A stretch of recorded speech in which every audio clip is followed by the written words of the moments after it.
Just so you guys all know, this meeting is going to be recorded just so we can post it as a resource for other teams. So just so you know, and we'll get started. Okay, And we'll get started pretty soon. All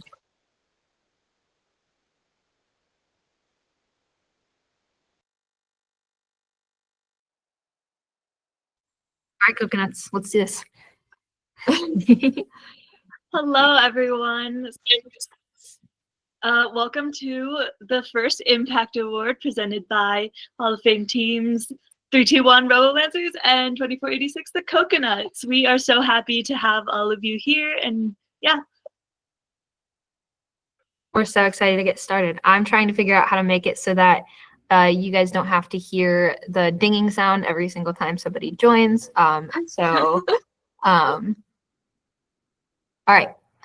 While I'm figuring that out, let's get started. Can everybody, I'd love to have teams, if you want to introduce yourselves in the chat. Say a little bit about who you are, type your number, your name, your hometown, etc., and whatever events you're playing. Maybe we can find some friends. And do you guys want to introduce yourselves? 2486? Yeah. So I am Brianna. I'm a junior on the team. Been doing Impact for 2 years. I'm Tawny. I'm a senior on the team. I've been doing Impact for 3 years. Hi, I'm not with them right now, but my name's Elena Klopfenstein. I'm also on the Impact team. Hi, I'm Iris. I'm Lily. We're both seniors on 321, and we've been doing Impact our whole time on the team. Mm-hmm. I'm vice president. Iris is the head of the engineering inspiration committee, and yeah, we're excited to be here. We were both presenters and wrote the Impact submission in 2023 when we won. Awesome. Thank you to everyone introducing themselves. Absolutely. Look through these. You can find people in your area. It's a lot of fun to have people that you know at your events. Okay. So, hi again. We are the Robo-Lancers. We're from Philly, PA. For those of you who don't know, in 2023, this is our team. This is not even all of our team. We have 105 students plus 15 mentors, give or take. We're split up into 2 teams, but we function as one program, and we are from Central High School. If you've never been to Philadelphia, it is a giant city with like 1.5 million people, and we're known mostly for our like insane sports fans. And cheesesteaks. Very important. So we are from Flagstaff, Arizona. We won the amazing recognition of Hall of Fame last year in 2024. We have a very small team compared to 321, to about 24 people. Very small town. We have like 2 Home Depots for reference, and everything is very far apart, and it's also 7,000 feet in elevation. So contrary to popular belief, we get a lot of snow. So we would love to get to know the teams in this call. Can you guys raise your hand or put in the chat which teams are applying for Impact for the first time this season?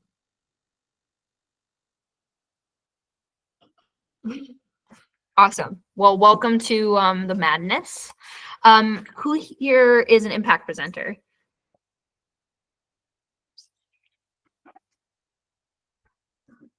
Super exciting. Coconuts, do you want to take these next 2? Yeah, okay. So who here competes in district events?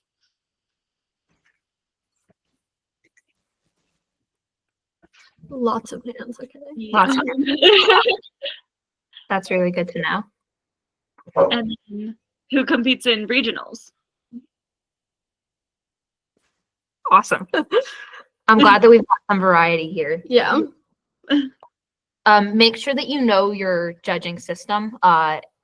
Regionals versus districts is a slightly different competition, so just be aware of those differences as you go as you go through your competition season.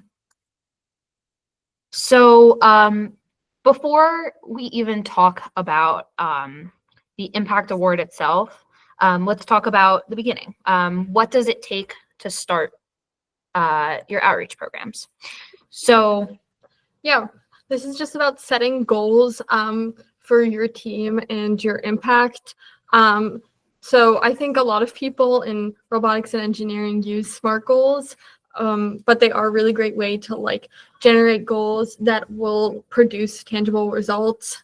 If you don't know what SMART goals stands for, it's specific, measurable, achievable, relevant, and time bound, like constrained in time, because as you all hopefully know, impact submission is due February 13th, and so it's creeping up on us.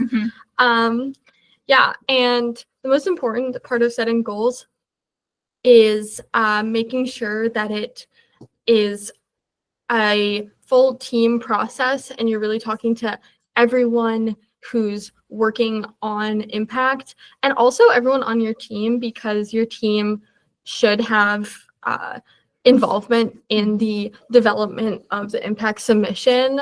The way we would do it is like our 3 presenters would work on it, but then we would present to the entire team, get their feedback, and we did set goals for like when we'd have those presentations to make sure that it works with everyone.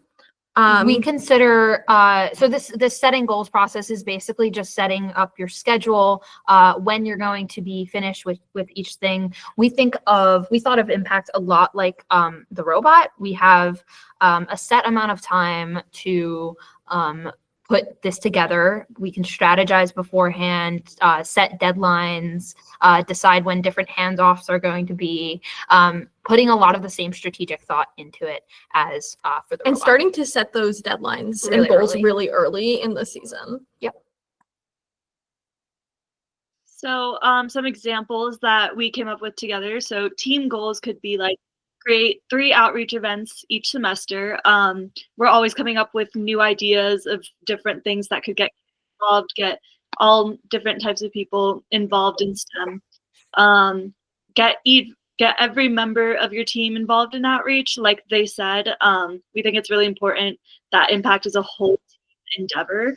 And then set a team mission. Your outreach should center on your mission. So ours is spreading STEM to every corner of Arizona, and just making it available and everything. So each mission should be specific to the team and to your issues. Yeah, and then for personal goals, you can set a goal like attending 75% of the meetings. That way that you're like caught up on everything, and take ownership of at least one project to make sure like you're invested and you're participating in the team and what it's doing. So we keep on taking the wrong side, sorry. You're good, you're good. So the grind, this is where we get into the nitty gritty of the season and everything that goes into the submission and everything. So we're gonna start out with the content and the emphasis. So the Impact Award is about more than robots, as you all know, but the robots are a useful tool, and it's the reason that we're in this program. So we're gonna look at the criteria, and it has special emphasis on the accomplishments in the last 3 years. So it's about sustainability and making sure that you're doing these things over the course of time and not just in one season. We want make sure that you always tell the truth when you're submitting, and do what you do for the right reasons to make a positive impact. And remember that you want to present everything that you do in the best light possible and tell your story. Another thing about telling the truth is that it's okay to admit that you've had challenges, because every team is going to face a lot of challenges while they're working on outreach and just in robotics as a whole. And so, like we say, like don't shy away from talking about the challenges that you've had, but then also talk about how you've learned from those challenges, how as a team you've grown a lot or maybe implemented something new. Yeah. And like, even though you think about you can think about the Impact Award as an award and as a competition, absolutely just want to emphasize, like, do it for the right reasons. And if you do, the judges can tell that, and make sure that those reasons, what those reasons are, come through in your submission. For sure. So first part of the impact Submission is the executive summaries. As everyone hopefully. knows, they're each limited to 500 characters. Which is This not is a lot. where we're packing in information, usually lots of numbers, statistics. One of our biggest suggestions is always use bullet points. It helps so much with cutting unnecessary characters. We see lots And- of teams have paragraphs that have a lot of narrative like value to them, but the executive summaries are like characterized by their lack of characters. Didn't mean to do that. And therefore aren't a very you're not able to like come across. It's not where you want to tell the story necessarily. It's just getting the facts across and like being very concise with the data that you're giving the judges. And then when you go into your essay, that's where you can like really tell a story. That's where you want to have all of the anecdotes and all of the like longer paragraphs. We use these for numbers. So be as concise as possible. And don't worry about making it flow really well or making it sound pretty, I called it. And yeah, you can use the executive summary questions to set goals for the next season. So like, if you see something that's like, oh wait, like we don't really measure our impact. We don't really measure our success, which is one of those questions. Use that to set goals for the next season. Say like, this is something that we need to do next year. And they're telling you the criteria that they're looking for. So use that to your advantage. So next part of the submission is the essay. As 321 said, this is where you want to tell your story. You want to have that narrative. We find it's best to have multiple drafts, pretty straightforward, but have those deadlines and those goals. We have a new draft done maybe every 2 weeks and 4 total drafts. And then start by writing everything you can possibly think of, because you can always cut down. And every team has so much to tell, and you can just, brain dump. And then have multiple people writing, multiple editors for different perspectives. We love to get everyone on the team involved in the essay, have them looking at it, have them adding comments, and just it makes for a much more well-rounded and balanced piece. And then we love to use themes every year. Sometimes, most times, it's usually related to the game for the season. Just adds that fun narrative, and it allows the story to flow better. And then try not to repeat information between your essay and your executive summaries. Use it to emphasize the things that you really want to, but you have so much space, and so you want to use all of that in the most effective way possible. In the sense of like not repeating, what we always like to do is like we have the numbers about, say, a particular outreach event, maybe like how many people it reached. And then in our essay, we talk about how we do it and why we do it. Yes. So we're talking about the same event or initiative, but we're saying 2 different things about it. And those 2 different things give the judges a complete picture of what it is. And then for like really important big numbers, the numbers that you want the judges to really remember, we repeat those in all parts of our submission, but we say them in different ways. So like in our execs, maybe we'll say the exact number, and then in the essay, 102.7. in the essay we'll say over 100, and then in the presentation we'll say it another way. And so that way, yes, we're like repeating the number, but we're saying it in different ways, and it's a small repetition that allows the judges to really remember something that we think is super important. It also, it helps them make those connections between like, okay, here they're talking about the data behind this, like this initiative that they're talking about in executive summaries. It's the same thing as what they're talking about here, but like now I can see why they do it. It's a more rounded out way. So, and then on storyline and theme, the only thing that like, some teams fall into the trap of wanting to do something fun with a storyline or theme, but and then the theme takes over, right, and it overshadows the amazing work they're doing. And instead of using it to build up it takes away right from their message. So be careful about that. We'll talk about being unique later, but just something to keep an eye on. Yeah, and so for the presentation, really script versus bullet points depends on the people presenting. Mhm. We love to script. We like picking really specific words to get an exact message across. But honestly, it's up to like the team's discretion what you want to do. But always, whichever way you go, always having a big list of everything that needs to be mentioned is super helpful, that you can always look back to and make sure. If you are scripting, make multiple drafts. Mhm. The way we think is best is having each person write what they're going to end up saying. And so like I would write everything that I'd say, and Lily would edit it, but she would run those edits by me, because Basically if keeping she it- yeah. wrote something that I didn't think sounded natural for me to say, it would be like difficult to present it. We wanted to keep it true to ourselves so that because we're at the end of the day, we're the ones in the room, Mhm. and we're the ones saying it. So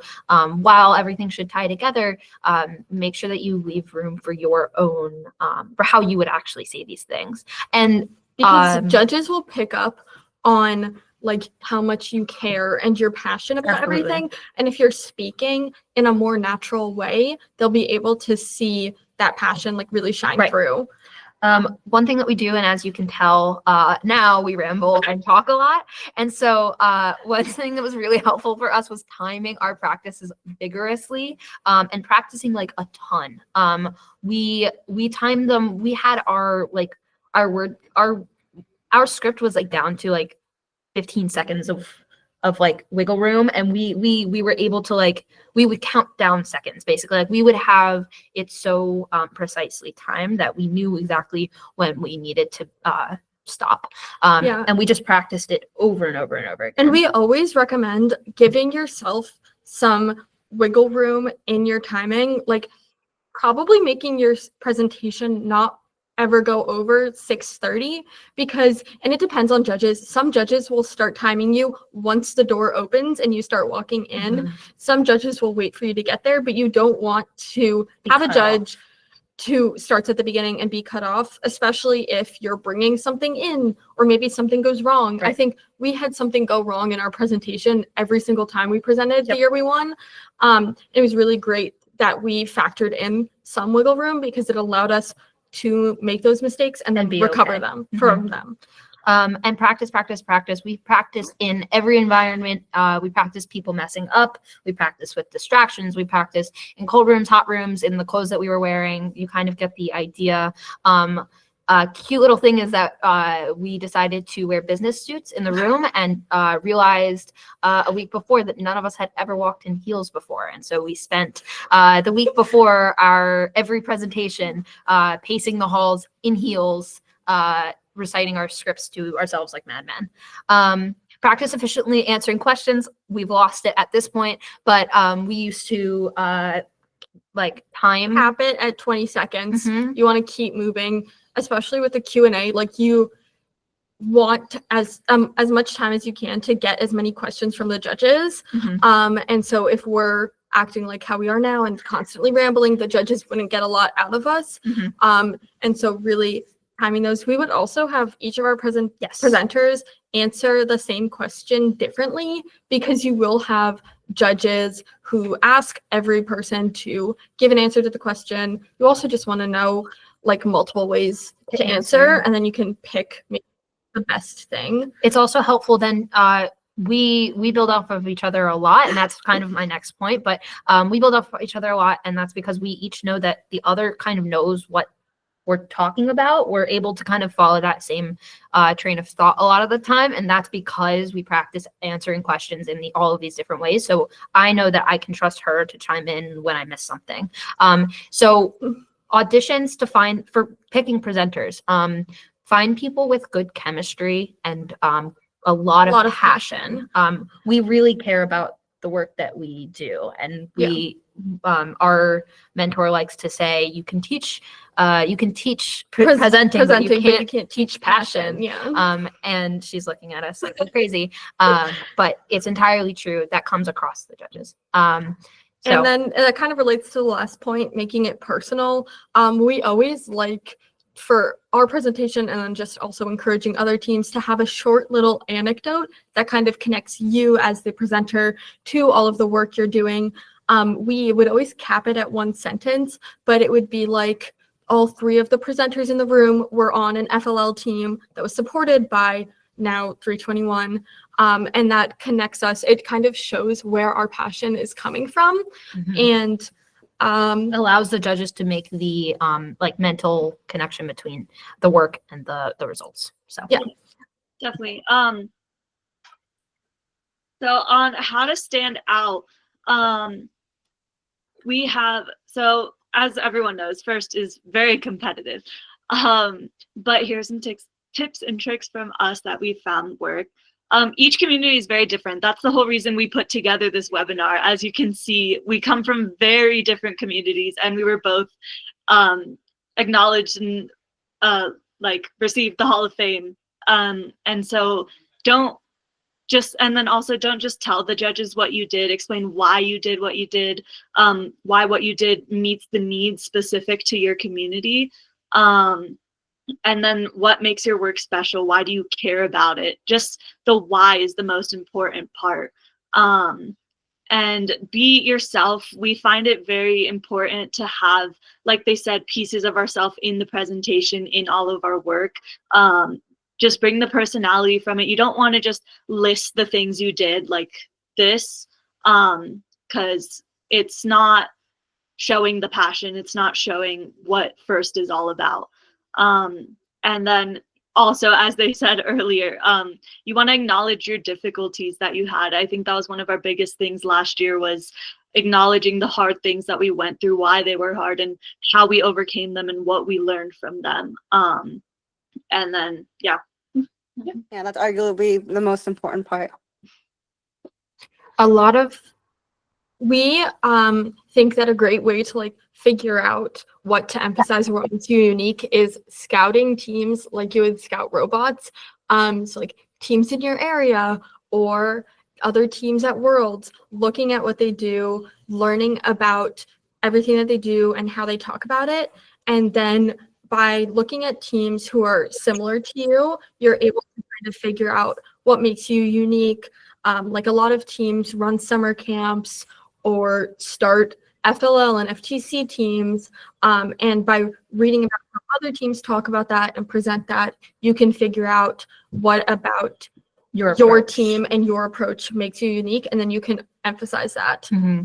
And as the coconut said, like there's no way to you can't overstate the importance of giving context on like your challenges and your community's challenges. We mention them in every aspect of our submission. and I think it's incredibly important for the judges to understand your work, is for them to understand like where you're coming from and why you do the work that you do, and that comes from your community and its challenges. So Yeah. And I think a really big thing for both of our teams was really describing what our communities were.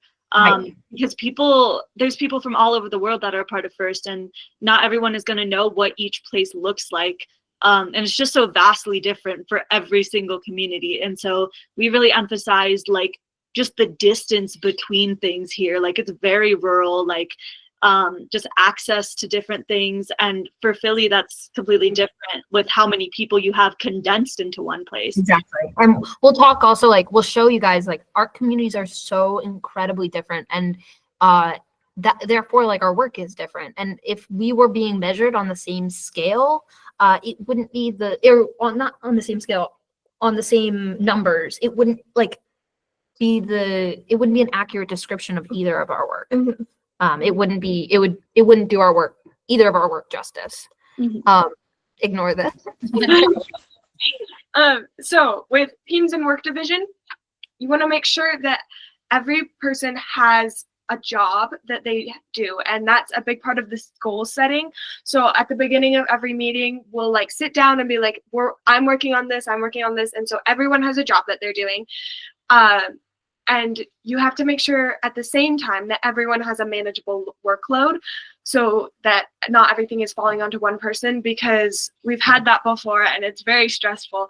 So yeah, just make sure that it's all evenly spread out, and make sure that if something does happen, the team members can reach out and like get help, or just be Communicate. flexible. Yeah, just Yeah. communicate with your team.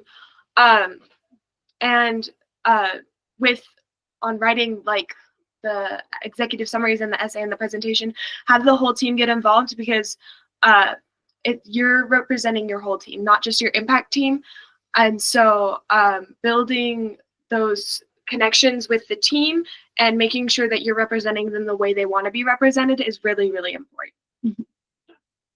And as we like to say, like within the presentation, we have those pieces of ourselves that we're representing, who we are as individuals, what connected us to first, what makes us passionate. But we love to include stories of everyone else in the team too, and little tidbits and pieces that really adds the emotion and the feeling behind it.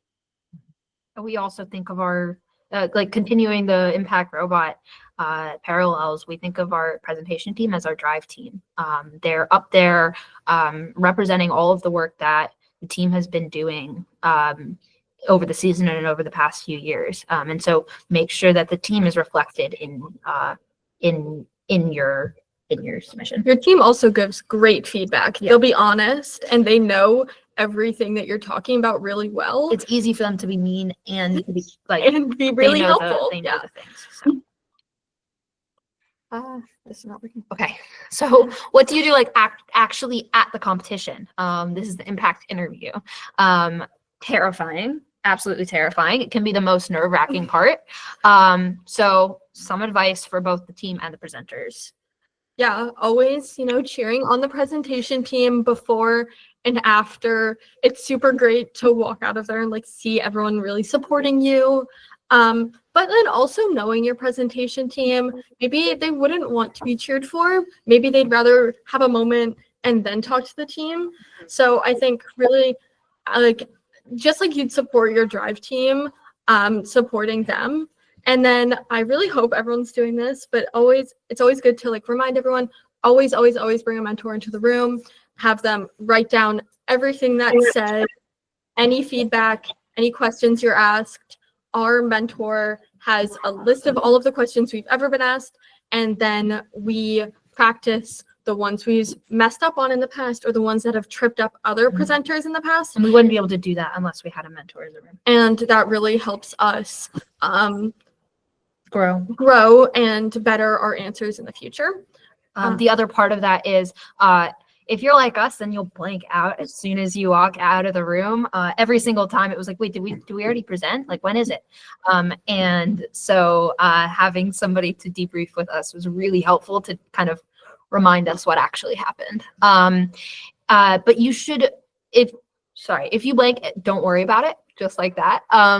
In the room, it is okay to mess up. As Ira said, we messed up at every single level of competition, including Worlds. At Worlds, our prop, our entire slideshow didn't turn on, and we had to figure it out on the go. It honestly humanizes you to the judges when you mess up like that, because they know that you're nervous. They know that you've been working really hard on this, and it's okay to show them that not everything comes naturally or is super polished for you. Yeah, and if you mess up, just laugh it off, smile, and then jump right back into what you're doing. It's kind of going back to like what we talked about when practicing your presentation. Practice people messing up so that if we're in the presentation room and Lily forgets her entire section, I can jump in, talk about what she was going to talk about, and then go into my section. And that did happen to us. And yeah, if you mess up, it's okay. The judges know you're human. When Iris was doing her first presentation, we had been trying to figure out the whole season whether or not we were going to say children or kids, because we wanted to be consistent. And so we got into the room and she said chids. Now that we've won, the judge that was judging us is able to say to us that he remembers that presentation distinctly, and every time that he sees her, he says, "Hey, Chid." So and I was so like embarrassed, but it really did not matter. and it was just something funny that we laughed off. Yep. And a good way to know if you're ready is if you are reciting the presentation in your sleep. It's been 2 years since I've given the impact presentation, and I can still do my intro, and probably most of the I whole think we thing. could do the whole thing.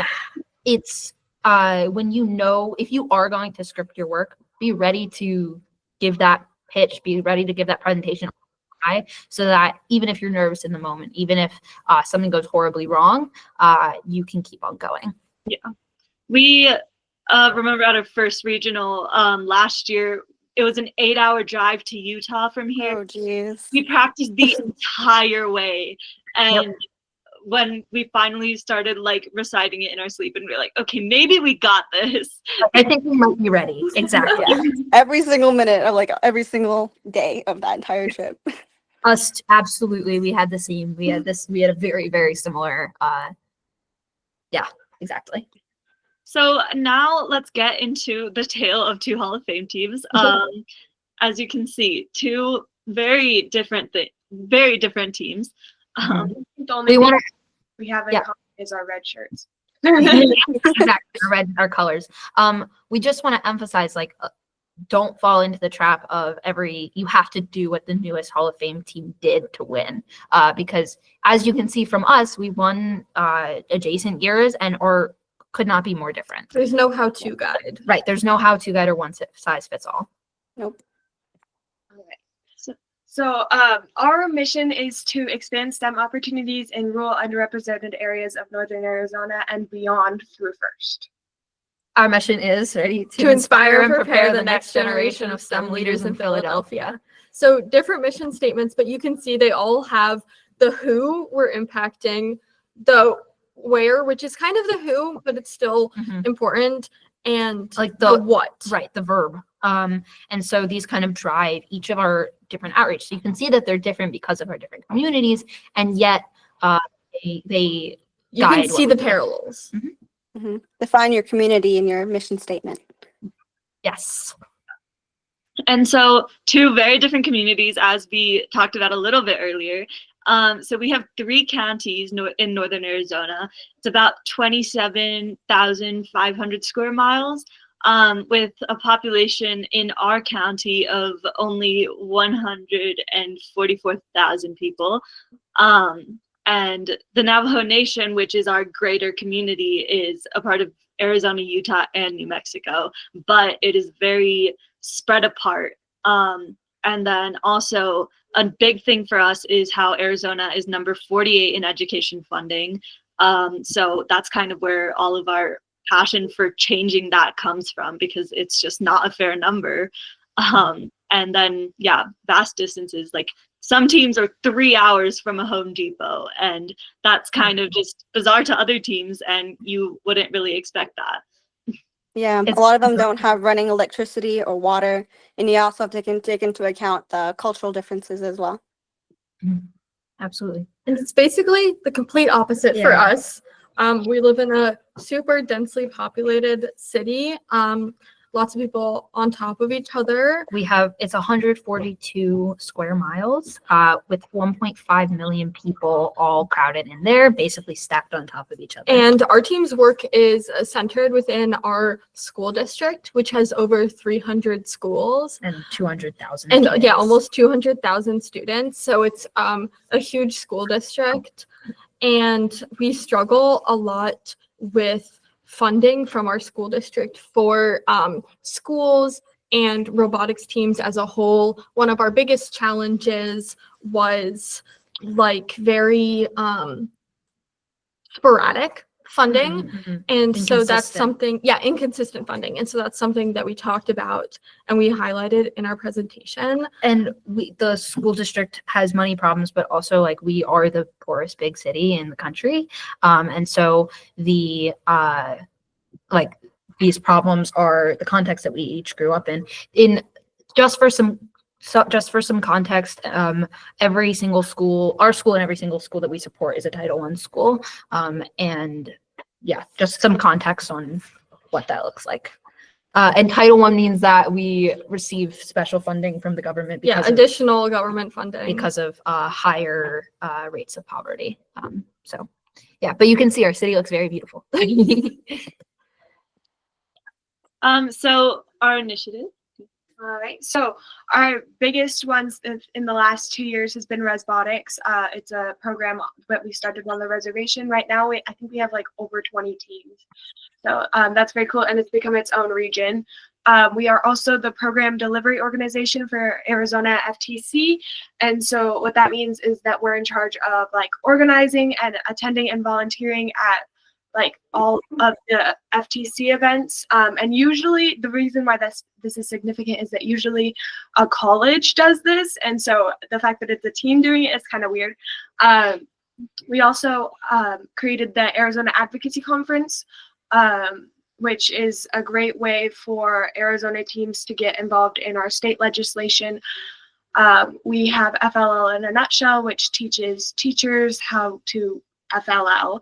And then our Diné People Are the Future STEM Fair on the Navajo Nation, and Lunar Legacy, which is like a mini summer camp that we do. Yeah. Yeah, we've also gone to the National Advocacy Conference in Washington, D.C. to also address Arizona's needs.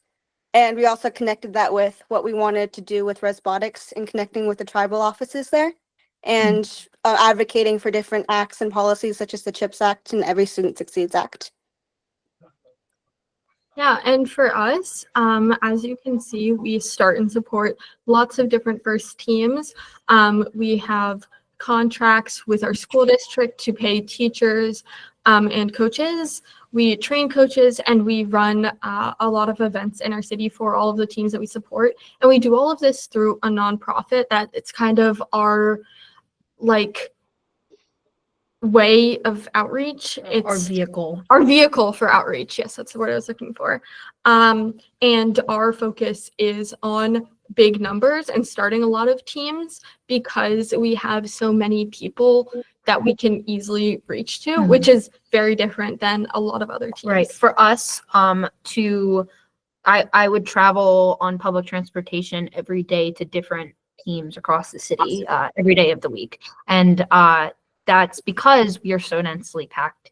And we have, we have people wealth. So, and all of this is to say that there is no magic formula. There's no how-to guide on outreach or winning the Impact Award. What's most important and what we always want to emphasize is addressing your community's needs and also using like your resources and what advantages you have to benefit your outreach. Are like the biggest thing about our outreach is that we have a lot of people and they're really close together, and that's our biggest advantage. So that's where a lot of our outreach comes from. But then we also have a lot of different challenges that we face, and we talk about those and we address those.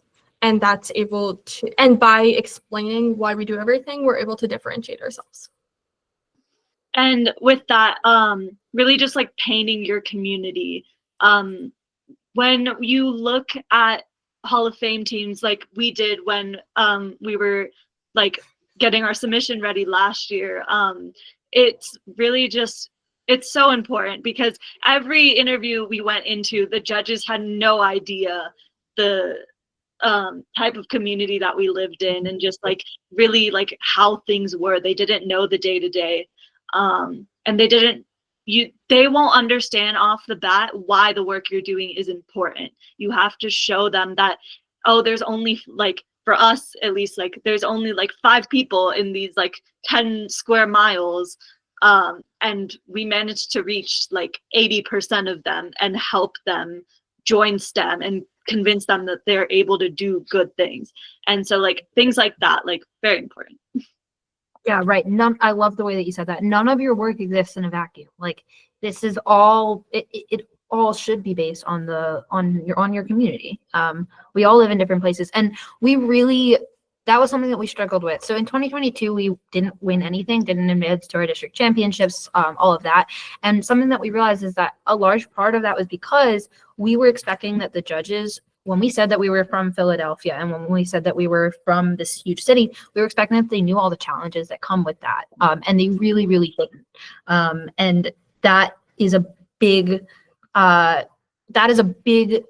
is stepping out of your own shoes. No matter what level you're competing at, there are things to be explained about the circumstances you come from. And I think that was one of the biggest things that led to our success, Yes. was really giving the judges an idea of all of the context behind our work. Yep.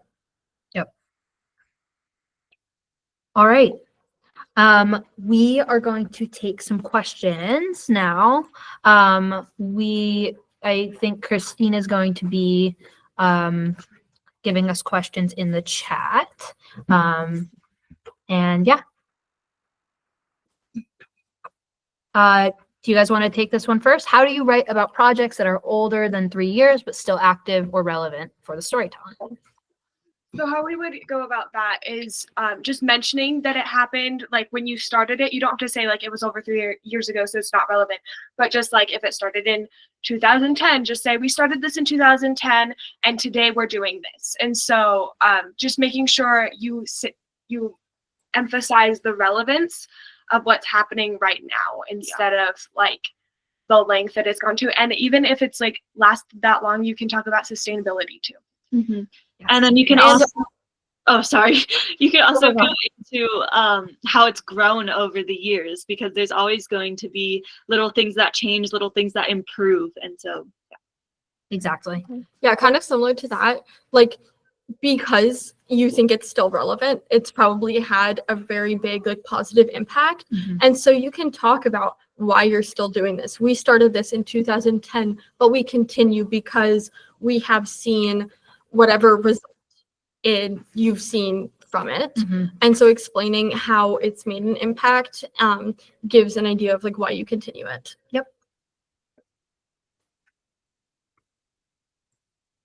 A question for the executive. Sometimes one project fits into multiple questions. When this time happens, we worry that we might sound repetitive. How do we manage this? So we manage this by saying, right, what Ira said is like saying it in different ways or talking about it in different ways. So one initiative might be a great answer to both questions, but since the questions are different, the aspects of the event or initiative that you're talking about can be different. So like you can emphasize the partnerships you've made to make an outreach event happen. And then in another executive summary, you can say, this is how many people attended this event. But you don't want to give the same facts Yeah. over and over You again. could also, if you really don't want to repeat the same initiative, you can, how we kind of like to do it is write out, like number the execs on a whiteboard or just in a Google Doc and write out everything that you could think could fit under a certain executive summary. And then you can try to balance them. Yep. And so if you see a lot of things fit under one, but maybe one has less things that fit under it, if one thing goes under both, you pick the one with Mhm. less. Yeah. But yeah, repetition isn't necessarily bad as long as you're not repeating the same exact Fact. word or fact. Mhm. Yeah. definitely.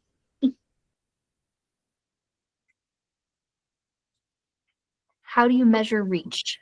They're concerned about double counting people and if that's okay. If you attend 2 football games where likely the same people is that 1,000 or 2,000 people reach?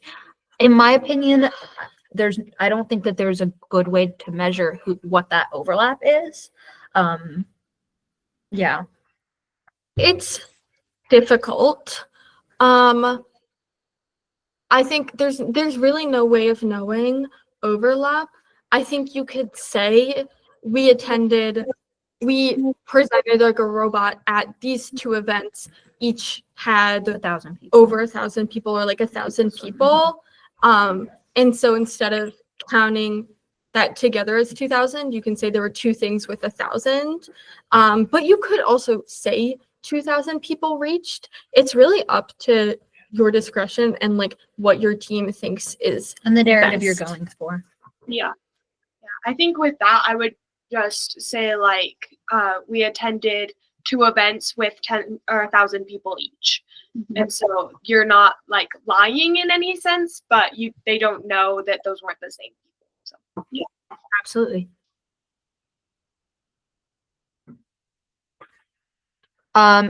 Executive question 9 asks about partnerships and relationships. While you're answering when you're answering a question like this, where there are many partnerships and collaborations to highlight, what criteria do you prioritize? Do you focus more on the scale, the uniqueness of the collaboration, or the variety of the organizations involved?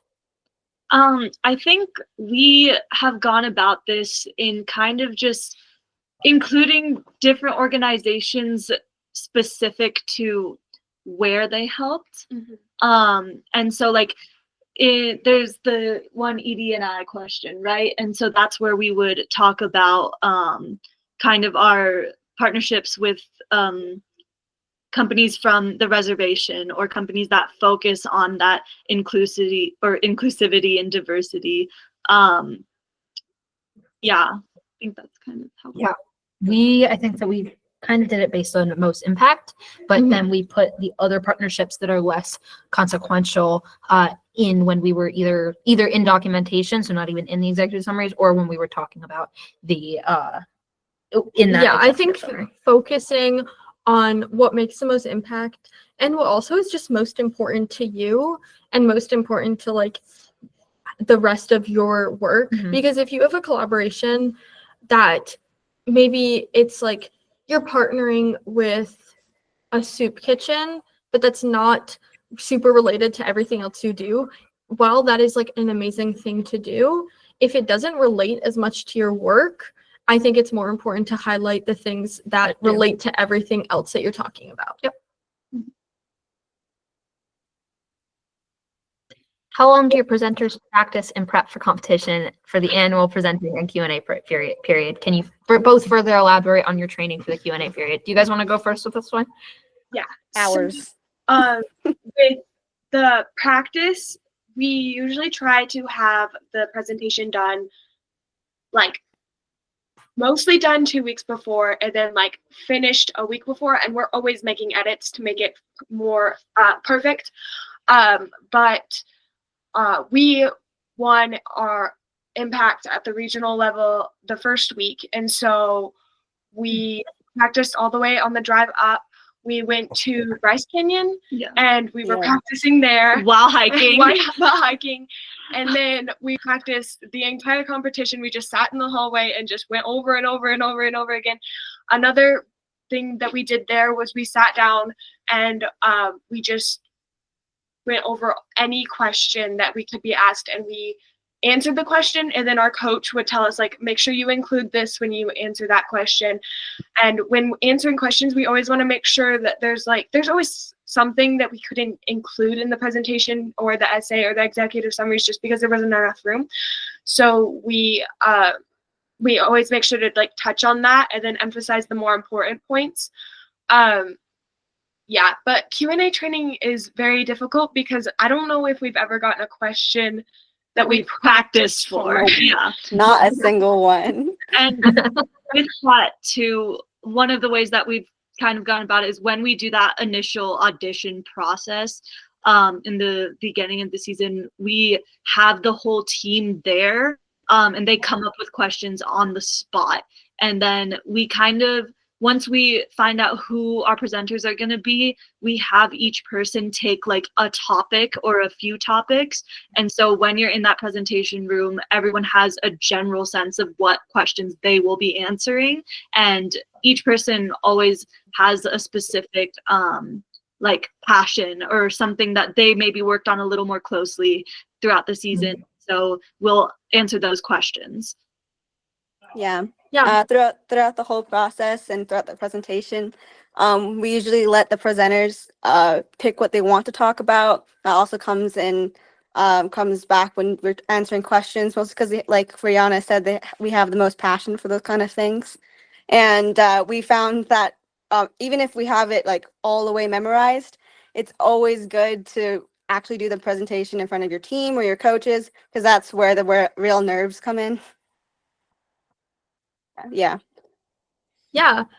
So one of our biggest things for the Q&A is practicing with different judging personalities and like personas. So like our mentor would pretend to be a new judge and ask questions that maybe someone who's a lot less familiar with FIRST and the Impact Award would ask. So those would be like ones on the website. Yeah, the ones that they give on the website. Then they would do an older judge or maybe a judge who's not from like maybe a judge at Worlds who doesn't really know much about Philadelphia because they're from California or something. And practicing with these different personas gives us a wider range of questions Yep. and makes us like more prepared for any sort of judge that we encounter. It helps us Um, analyze as well. As soon yeah. as we walk in the room, we're like, okay, got it. Like they are asking questions straight off the sheet of paper they were given this morning. They are likely a new judge. And it also, another great thing is practicing questions about things that you recognize are a shortcoming of your team. So like first recognizing those, but like we know that one of our biggest shortcomings is our engagement with sponsors and our recruitment of sponsors. And so we practice questions about that and sort of like reframing the question into something that we want to talk about or that we think is super important. We were asked about sponsors a lot, like a bunch of times. We've been asked about the things that we like about robotics. We've been asked about the most important part of our outreach, favorite memory from the season. Favorite memory is like a big one. And like, so just like Especially having for in the new back of your judges. head, like each person with a different favorite memory that you can quickly tell Yep. is super important. Because judges will ask that. We also practiced sometimes when you're in the room, like you just can't predict every single question that you're going to get. And we've gotten some questions that we really weren't expecting. Some were just not related at all to our work. Some were just like absolutely off topic. Others were like borderline offensive, but we just wanted to be prepared for whatever happens in that room. And so our mentor would basically grill us with every single question that she could think of off the top of her head. Every question that we've been asked in the past. Something that was helpful is that we also met with one of our mentors is like coworkers and other people completely unrelated to robotics. And so they were asked us a lot of questions that a judge, like a newer judge, would ask, and that also gives us an idea. And then for the presentation, just practice constantly. A hard deadline is super important. So like 2 weeks before your first competition, you cannot edit the script at all. No editing. And a little Things bit, like that. sometimes we didn't follow that, but it was something that did help us because you'll always want to improve, but at a certain point there's no room to improve anymore. Yep. At a certain point You're over analyzing, you're hurting yourself. So setting hard deadlines was helpful for us. Yep. A funny story, actually, before we presented at Worlds last year, we messaged Lily and asked if we could meet to have her listen to our presentation. Yeah. And so we met in the hallways, like outside of the presentation rooms. Maddie's right here. This was someone who also worked on our presentation. Yeah, I remember. It was really good. And after you guys won, she said, guys, I know them. And so we had our own little celebrity moment. Yeah. So.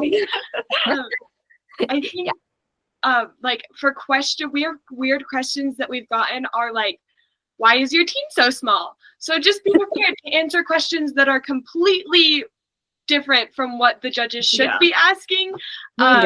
Also, I forgot to mention about the presentation is that we did change our presentation completely after we won in Utah.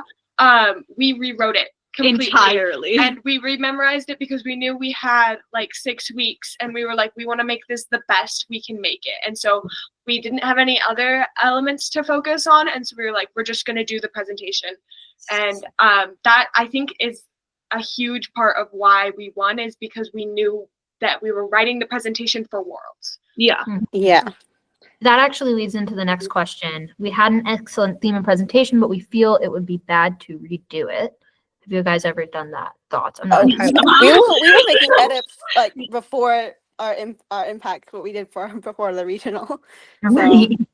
That's true. We did, like, we would sometimes add, right before a competition, add in like a word or a phrase. Oh, yeah.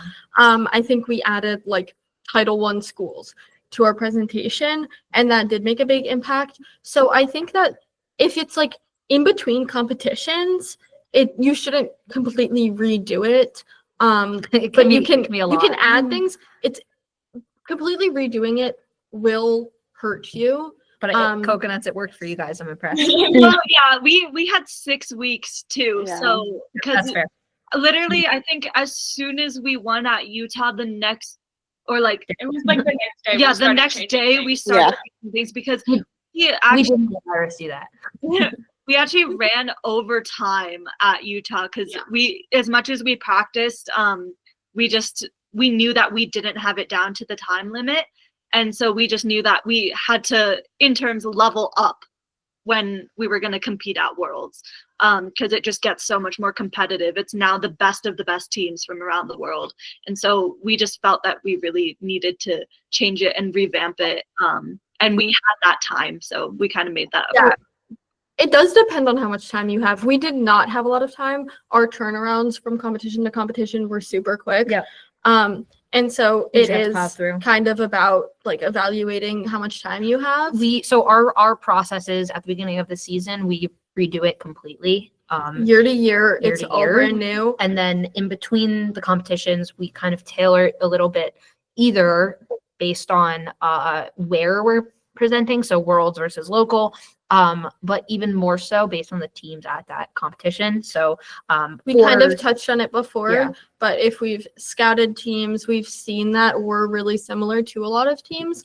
We'll maybe add in something little that shows the unique aspect right. about our team. And it's usually like I said before, a word or a phrase, just Yep. something small to differentiate us. And I'd like not to drive the point home, but like the Title I thing, we added that. We added the fact that we were Title I. That was like fact the that day all- of our presentation, Right, our first because- presentation. Right, because we realized that a lot of teams from our district were emphasizing the fact that they supported Title I's teams. We had no clue what that meant because we've grown up in Title I schools our whole lives. And so the day before the presentation, we were like, this might mean something. And we added it in. But the presentation can change. Yeah. Was it? The presentation can change year after year because it's kind of tailored to who your presenters are and what they value. Okay. If a team is located within a school network, can the network be contextualized as their community rather than contextualizing the geographical location? This includes doing both separately. We define community as whoever you outreach. Yeah. And so we say it can be, for us, it's school district kids in Philadelphia, or it can be old people in Houston. That's always our monkeys in Mongolia. I don't know. But it can be whoever it is that you are outreaching or are doing outreach with. And wherever, If you live in Ohio and you're talking about like the state of Ohio, but then all of your work is international work, it doesn't make sense to talk about Mhm. Ohio and then go into talking about these other countries. So we really think that it's most important to contextualize whatever community you're working with, because that becomes your team's community. It's not just your geographical location. Yes, absolutely. Yeah.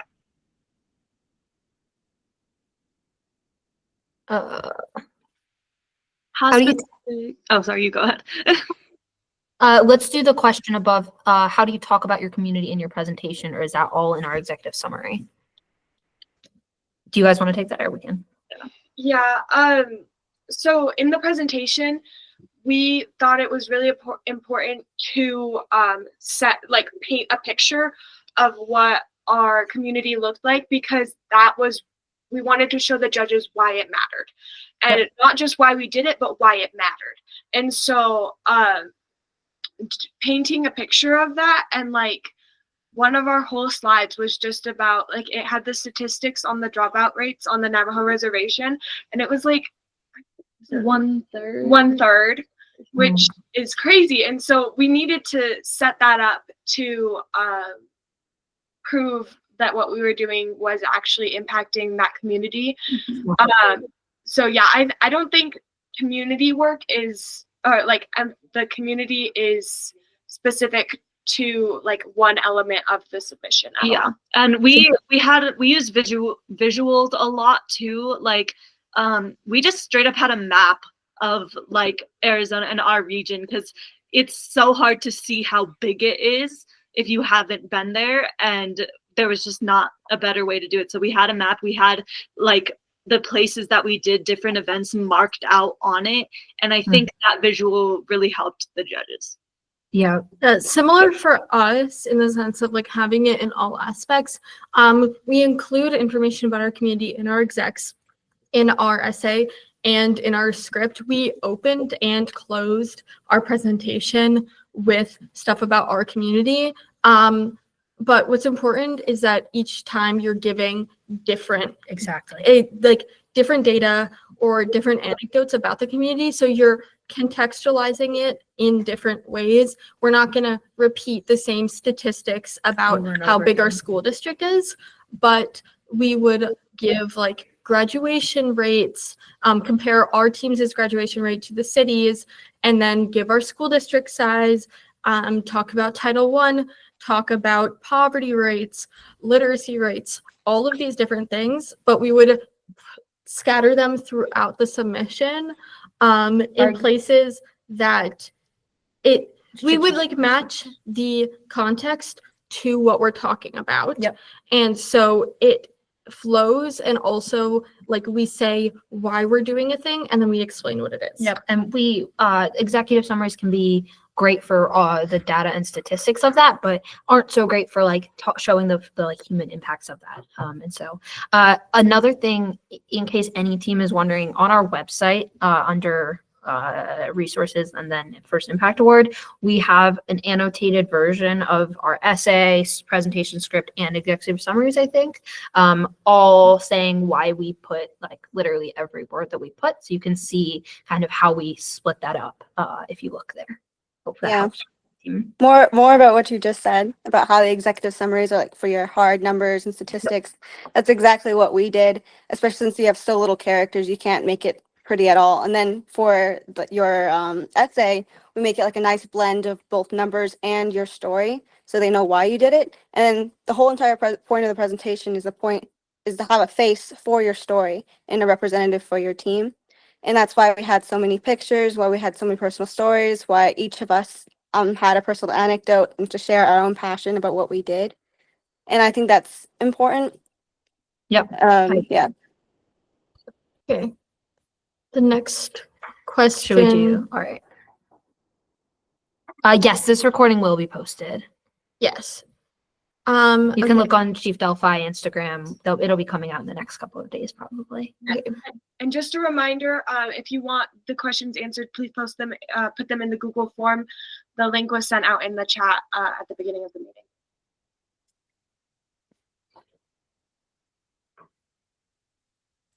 Christine? We can touch quickly on. Oh, here. okay. There is. Yeah, okay. Oh my goodness. Somebody. Cool. So how do we factor in outreach beyond our local community, i.e. initiatives that span through First International, et cetera? So in my opinion, the best way to do that is to show that there's a common thread. Yeah. So like even if an initiative is not in your local community, if it relates back to your mission, so if your mission is to like spread STEM through First, then you're still spreading STEM through First. You're just doing it in a different place. And so you're able to relate those two things. And I think it really boils down to just having different sections of your essay or your presentation.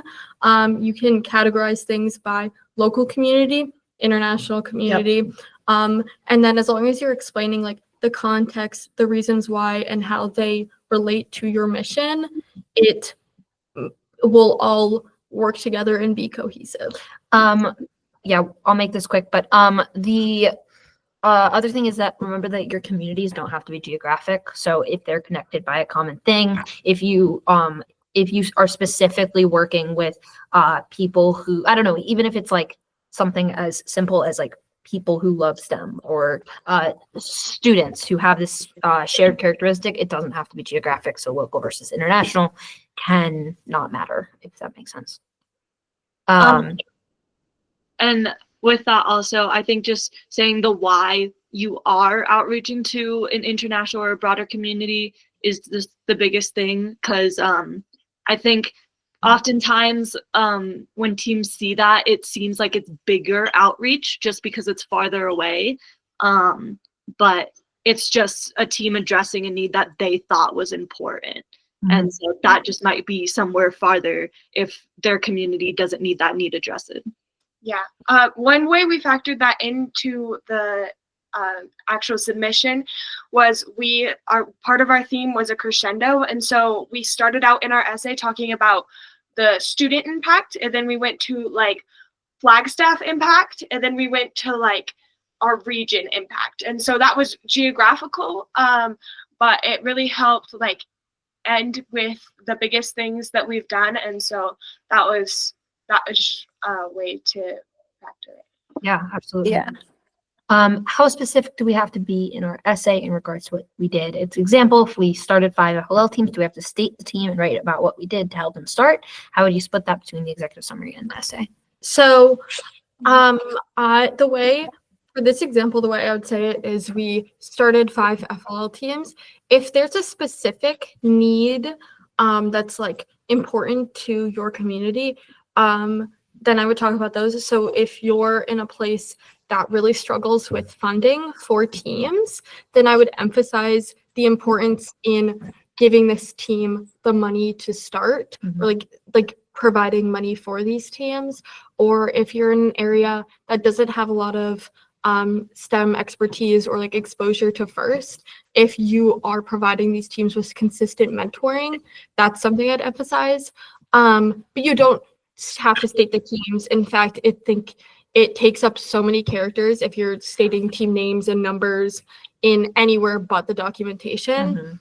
But yeah, when you're you can just say we started this X amount of teams unless there's a specific thing that you did that's important to like your overall story and the context of it. An example which might help is we obviously didn't go through all 140 teams and say this is how we started the team at this school. That would take up more than 10 minutes we were allowed.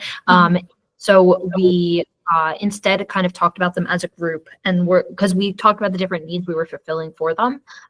We talked about funding, mentorship, coach training, etc. in different ways. So it wasn't actually however, if you have like a very if you have a special story about why or how you started these teams, then you can definitely talk about that. I think one thing to think about when you're talking about how in depth to go when you're writing is how much content do you have? Because if all that you've done is start those 5 FLL teams, then talk about that in depth.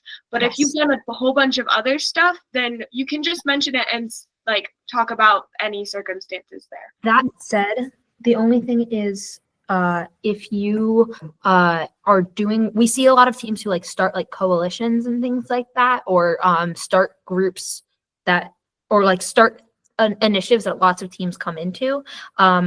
When that is the case, talk about your work very specifically. So I'll use like Chief Delphi as an example, who's now disbanded, but they, even though they they wouldn't say we participate in, or like we use Chief Delphi. Like they would say we started Chief Delphi. I don't know if that makes any sense, but like explain your actual role in making this event happen. We're working with a team who has like an off season that many teams come and demo at, and it's kind of like an expo style. The team that started it has to therefore in the room say we like came up with the idea for, we planned this, we got all the donors, we got all the like vendors, all of those things, and be very specific about their role so that it's not muddied. Yeah. And for us, an example we had for that was starting the Arizona Advocacy Conference, or Right.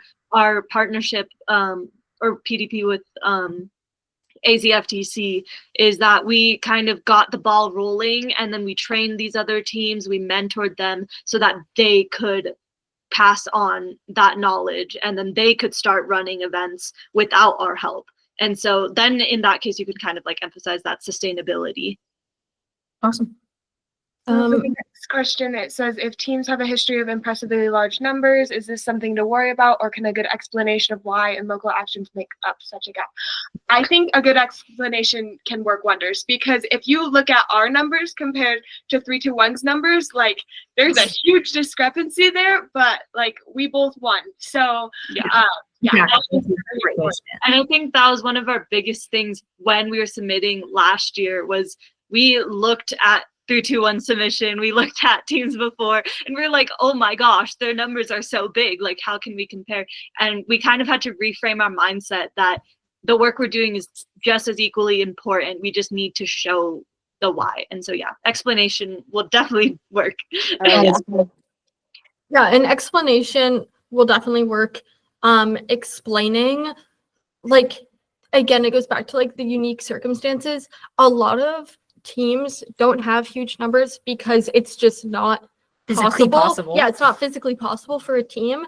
And like it, as long as you explain that to the judges and then you explain the depth of your work locally and you focus on like really making a strong impact, then it doesn't really, like, it accounts for all of those differences. And like, it's not like, oh, because we of this circumstance, we can't get big numbers. So instead we just did blah, blah, blah, blah, blah, blah, blah. Like the work that you did at no matter what scale is important. The bar isn't someone else's numbers because they have totally different circumstances than you do. Yeah. We- All of your outreach and impact is all valid, and it all just goes back into defining your community. Exactly. What do you think makes the difference for judges when choosing a winning team, or is it something in the presentation or in the essay? Is it the spark of the team? So it really depends on what level of competition you're at. So I'll give the example of Worlds. Worlds, there's like 84 teams It's presenting. the same region. It's the regional judging Yeah, system. 4 different judging rooms. And at Worlds, you really need to make yourself like pop out to the judges, because then the judges are going to be advocating for you in front of everyone who hasn't seen you. And so because we're not judges, we don't really know exactly how they decide a winning team, but we can say as long as you go in there, you show how unique you are, you're passionate, and it really gets through to the judges that you care a lot about what you're doing, then that will make you a strong candidate. And for us, it was like confidence is key all the way. What kind of like, I think we had a feeling after we presented at Worlds, and it was kind of just like we just came out of the room smiling, and like we had like in the best of terms, we aced it. Like we were like very like sure of our actions, and we were like very comfortable with how we did. And I think it's kind of just that for us, we think the way that you can make that most like remember impact is on the judges is just by having that energy in the room. Yeah. Brianna and I actually judged FLL at like a recent competition, and it was really, really interesting because the judges have to advocate for the specific teams. And so if you think you're a team that you judged for is better than someone else's team, you like didn't see that team, but you have to advocate for them. And so I think standing out and having specific things that they can convey to the other judges that is like, this is so cool, this is what they did, and their energy was amazing and their theme was amazing, like those are gonna be what makes you stand out and what's going to give that judge the foothold to advocate for you in that Mhm. judging room. And also, it's very important how you act in the competition otherwise, because there's eyes and ears everywhere at every first competition. We were actually cheering during finals, I think, at Worlds, and they ended up including that in our in our script when they announced us winning, and they're like, flair and pizzazz or something like that. And that was kind of just a big thing for us, because it's like they are watching, like they see the little things you do, they see how you interact with other teams, like all of the like stuff you do just matters. And so if they see that energy, they're gonna see you. So we did not feel confident coming out Yeah, of the we presentation. came out of the room and I think I said like we're losing. We Like it's said done. we started Next year. We started planning next year. we started planning how we were going to present better next year. We were like, we've made it this far. We're really proud of that. And it just didn't make it. That's okay. We're going to make it better. And we fully thought that we were not winning. But it goes back to like what a lot of them said. We were all passionate and we Mhm. all cared a lot about what we were doing. And I think that comes across to the judges. Also, what they said about FLL Oh my is God, so yes. amazing.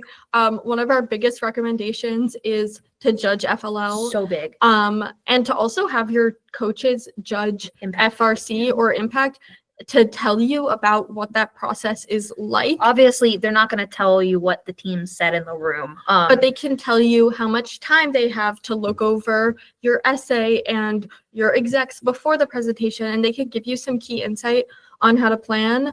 Without sharing any details, of course. My last thing, sorry, we're rambling, but if you can make the judges also care about your work and feel invested in your mission, in your goal, and like put themselves in your shoes and be like, wow, like this is a problem. Like, important. this is important. Like, that is how they'll remember you, because if you care, then they care. And if they care, then they can show that to people. Do you write your essay in a scripted manner, or do you write it in a monotonous manner? So I think the way I'm interpreting this Bold versus is italic. that it's like either in a more like formal manner or a way that you would speak it. And we think that it's kind of bridging the gap between the execs and the presentation. Our presentation, it's still formal, but we write it in the way that we would speak it.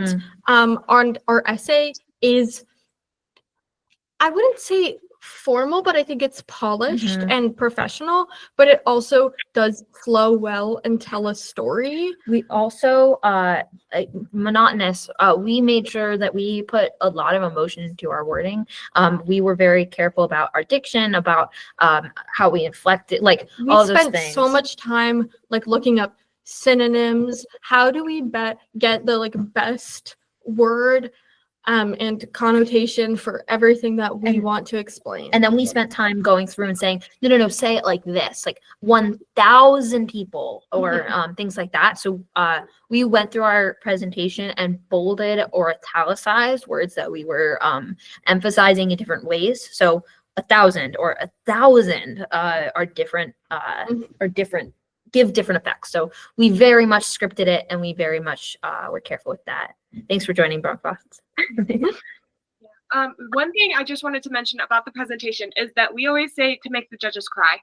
Yes. Just make Absolutely. the connection so strong that they can't help but Exactly. How do you recommend organizing documentation? How detailed should it be? Should we have every community outreach event as a separate page?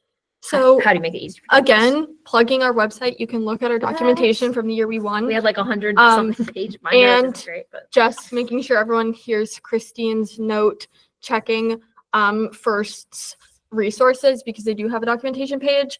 About making it easy for judges, we like to make our sections parallel our sections in our essay and parallel the sections in our presentation, so we have the same structure throughout everything. Mhm. And so as we're speaking, the judges can flip to that section in the documentation binder and we have a table of contents and page dividers that are all labeled to make it super easy for them to find the information that they need Mhm. and kind of go along with everything. Also, summary pages with like the biggest numbers, the most important things. It just helps make it super easy. And section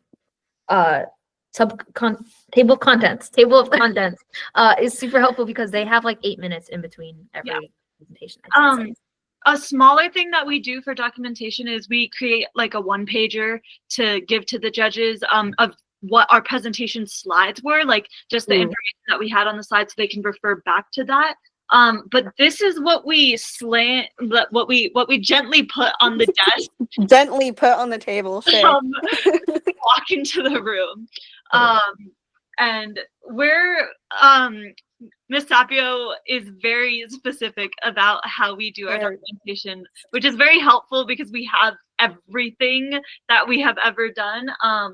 Not every team has to go about it that way, but we have found it useful to have, like, she keeps like emails from coaches, and like just like any like letter, like thank you letter, any sort of like conversation and everything.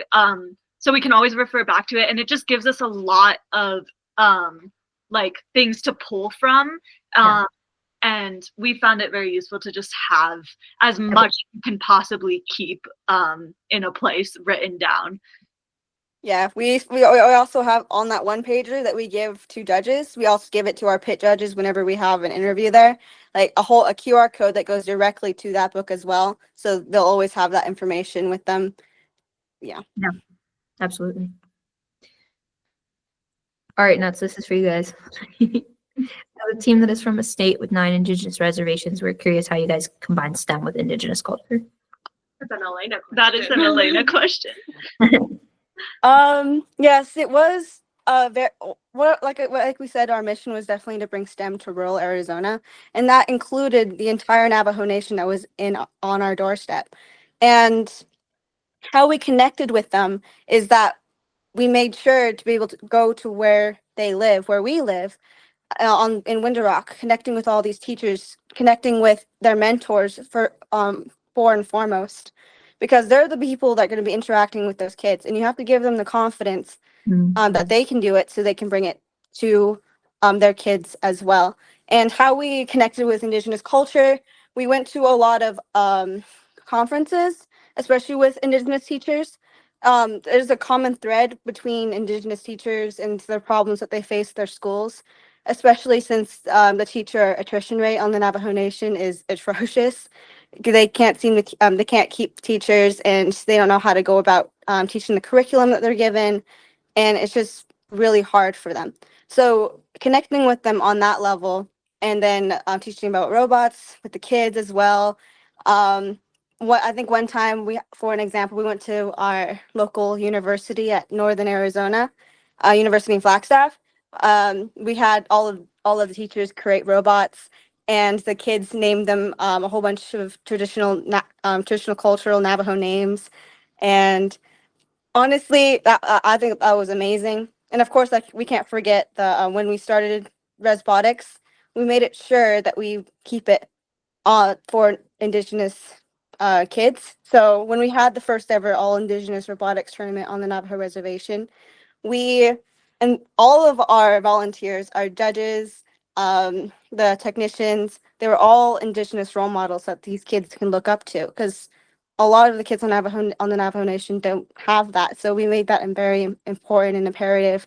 We had a Power, an MC, who was very comfortable speaking the Navajo language, having everyone speak Navajo, all the kids, they knew all the language. It's just, keeping that culture together, and you just noticing that and just keeping it there. I think that's why Resbotics is so important, because it keeps in mind the cultural isolation that these kids have and keeping it close to heart. And I think something that our coaches always say, and we always say, is that we're bringing the STEM to them. We're not forcing them to leave their home to get access to things that they should have access to. And so just, bringing that to them. One other thing that we are, because we've gotten so many questions about this, we are in the process of making like a master class on how to like start a robotics program like Resbotics.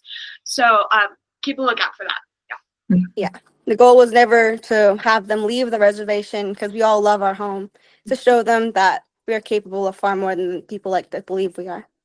Elena, For- you quoting the presentation. Sorry, go ahead. No, she just quoted the presentation. So Yeah. For anybody watching, this is a really good example of how to put emotion into your presentation. Like you can tell that as the nuts are talking about this, like they really care about it, and that comes from that passion, and you feel that. Yeah. So, just if you're looking for an example. Yeah.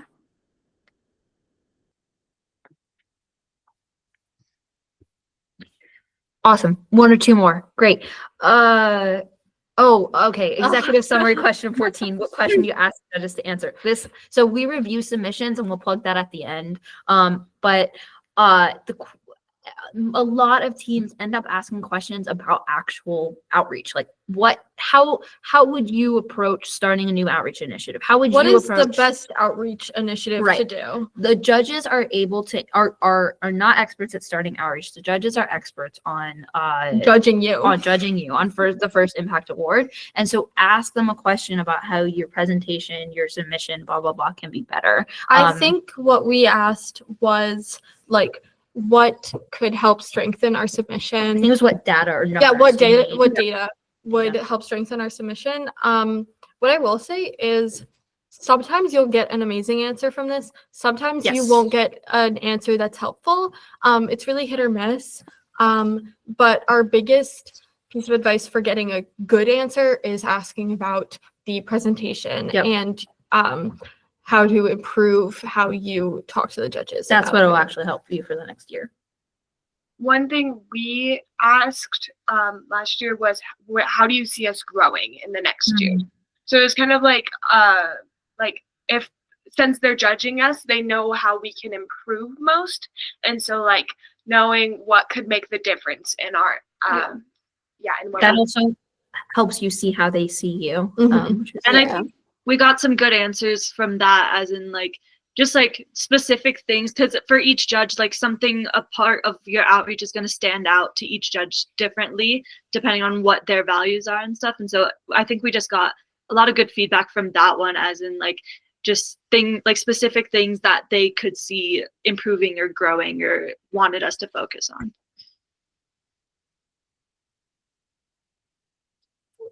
What weighs more for a full year of projects? A very big and amazing one, or several good ones, about 15. Wow. Both with purpose in their planning. Follow up: can a project of huge proportions in the community but unrelated to robotics be the main project for a winner impact award? Yes, to that last question. Yeah, definitely yes. Manitou and Metal. Yes. The year we won, there was another team that was a finalist. They're from a island in Canada, Manitoulin Metal. I forget their number. Yeah. But they're a great example of a team that does a ton of great work that isn't related to robotics.